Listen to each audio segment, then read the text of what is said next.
ছোটবেলায় একটা কথা ভাবতাম, চিন্তা করতাম। যখন ঈদ আসতো তখন বাবা নতুন জামা কাপড় কিনে দিত। তখন আসলে ভালো মন্দ বুঝতাম না, তারপর এটুকু বুঝতাম যে যদি নিজে কামাই করতে পারতাম তাহলে হয়তোবা মন ভরে কেনাকাটা করতে পারতাম। তো সত্যি ভাই, অবাক লাগে। সেই দিনগুলোই ভালো, যেই দিনগুলো বাবা কিনে দিত, নিজের গায়ে পরা থাকতো, সেটি আনন্দ ছিল। আর দেখেন, এখন আজ সত্যি নিজে অনেক ইনকাম করি, অনেক কামাই করি, কিন্তু নিজের চাহিদা কখনো পূরণ করতে পারি না। নিজে ভালো মন্দ কখনো করতে পারি না। ঈদ পর্ব আসলে নিজেরটাই পরে কিনতে হয়, আগে পরিবারের পিছনে ডালতে হয়। পরিবারকে কেনাকাটা করে দেওয়ার পর থাকলে নিজে পড়তে হয়। তো দিনগুলো কিন্তু আগেই ভালো ছিল। আমরা আসলে অনেকেই ভাবতাম যে নিজে যদি ইনকাম করতে পারতাম, নিজের চাহিদা মতো কেনাকাটা করতে পারতাম। ভাই, আমি নিজে কামাই করি, কিন্তু নিজের চাহিদা মতো কেনাকাটা করতে পারি না। নিজের চাহিদা মতো পড়তে পারি না, নিজের চাহিদা মতো খাইতে পারি না।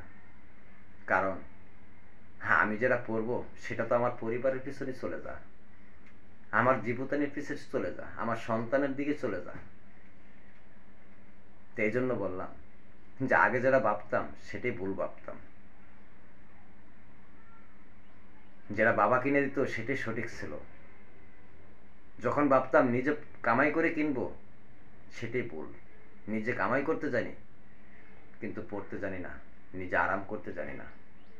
আরামটুকু নিজের পরিবার কেড়ে নিয়ে গেল। কি ভাগ্য, তাই না? স্বপ্ন স্বপ্নই থেকে যা, বাস্তব বলতে অনেক কঠিন। সেটাই বলে, যাই দিন ভালো যা, আসে দিন খুব কঠিন আসে। কঠিন দিন পার করতে হয়। তবে বাবার ঘরে ভালো ছিলাম। বাবা যা কিনে দিত এখন বুঝতে পারছি সেটি আলহামদুলিল্লাহ। আর মনে মনে যেটা ভাবতাম যে কামাই করতে জানতাম, ইনকাম করতে পারতাম, তাহলে নিজেরটা নিজে করতে পারতাম। কিন্তু ভাই দেখেন, আফসোস, কামাই করতে পারি, নিজে পড়তে পারি না। কারণ পরিবারের পিছনে দিতেই শেষ, নিজে পড়বো কোত্থেকে?